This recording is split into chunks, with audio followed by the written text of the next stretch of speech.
Gujarat BJP के अध्यक्ष CR. Patil का एक बयान आया है और ये बयान उन्होंने अपने चुनाव क्षेत्र नवसारी में दिया है।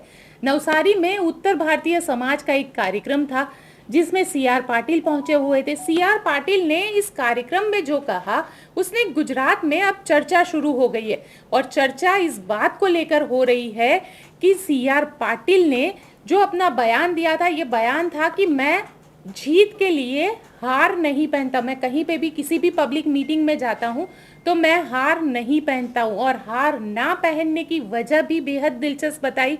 उन्होंने ये कहा कि मेरा टारगेट था 182 सीट को विधानसभा में जीतना, लेकिन 182 सीट मैं नहीं जीत पाया, जिस वजह से मैं अब आप लोगों को ये कह रहा हूँ कि आप इतनी मेहनत कीजिएगा, मैं रहूँ या ना रहूँ, आप इतनी मेहनत कीजिएगा कि 182 सीट जीत पाए। इसके बाद चर्चा शुरू हो गई और सबसे ज़्यादा जो चर्चा में रहा वो ये रहा कि मैं रहूं या ना रहूं, यानी क्या सी.आर. पाटिल जाने वाले हैं, क्योंकि सी.आर. पाटिल का जो 3 साल का टर्म है ये टर्म पूरा हो चुका है।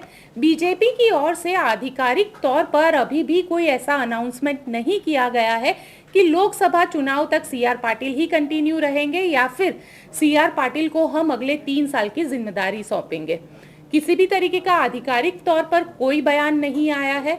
वैसे में अब सी.आर. पाटिल का ये जो बयान आया, क्योंकि देखिए 156 सीटों के साथ बीजेपी ने अपने इतिहास की सबसे ज़्यादा सीट जो है वो गुजरात में जीती, लेकिन सी.आर. पाटिल इससे खुश नहीं है। सी.आर. पाटिल को 182 सीट चाहिए थी। अगर आप गुजरात का इतिहास देखेंगे तो बीजेपी को सबसे ज़्यादा सीट जो है वो 2002 के चुनाव में जीत मिली थी और 2002 के चुनाव में गुजरात में मुख्यमंत्री के तौर पर नरेंद्र मोदी का चेहरा था।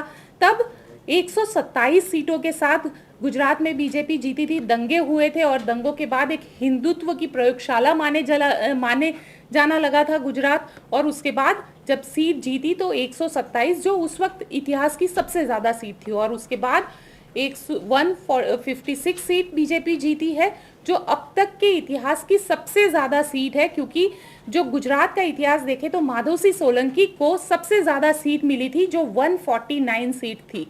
मैंने तो कहा था कि 182 सीट जीतनी है, आप लोग 156 पे रुक गए। मुझे बहुत अफसोस है और उसके लिए मैं हार नहीं पहनता। मैंने तय किया था कि 182 जीतूंगा, उस दिन पहनूंगा। आगे ध्यान रखना, मैं अध्यक्ष हो या ना हो, 182 जीतना है।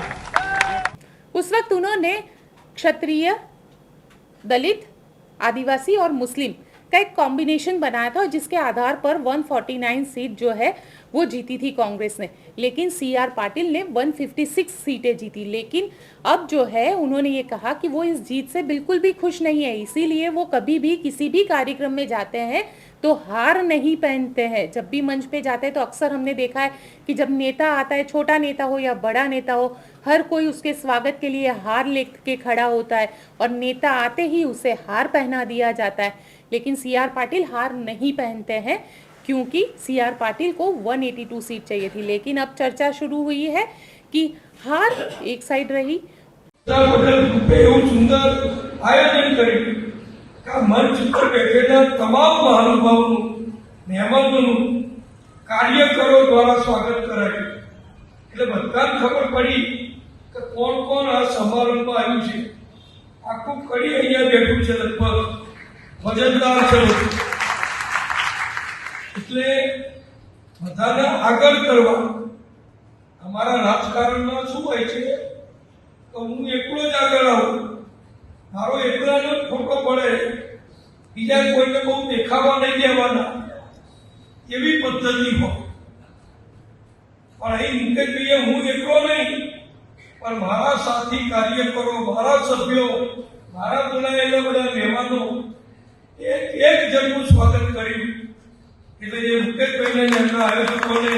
लेकिन हार की बात एक साइड रही और चर्चा ये शुरू हो गई कि मैं रहूं या ना रहूं, क्या सी.आर. पाटिल रहेंगे या सी आर पाटिल को बदल दिया जाएगा, या लोकसभा चुनाव से पहले सी आर पाटिल को केंद्र में ले जाया जाएगा, या फिर संगठन में कोई ऐसी बड़ी जिम्मेदारी सौंपी जाएगी जो 2014 में उनके पास थी। 2014 में वाराणसी सीट का पूरी तरीके से वो मॉनिटर करते थे, वहाँ पे पूरा रुक के 4 महीने तक रुक के उन्होंने पूरी तरीके से वाराणसी सीट में मोदी का परचम लहराया था। तो वैसे में क्या सी आर पाटिल को अब ऐसी बड़ी जिम्मेदारी सौंपी जाएगी?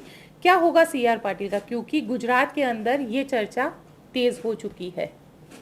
आपको मेरी ये रिपोर्ट कैसी लगी मुझे कमेंट बॉक्स में ज़रूर बताइएगा, और मेरी चैनल गोपी घांगर को लाइक, शेयर और सब्सक्राइब करना मत भूलिएगा।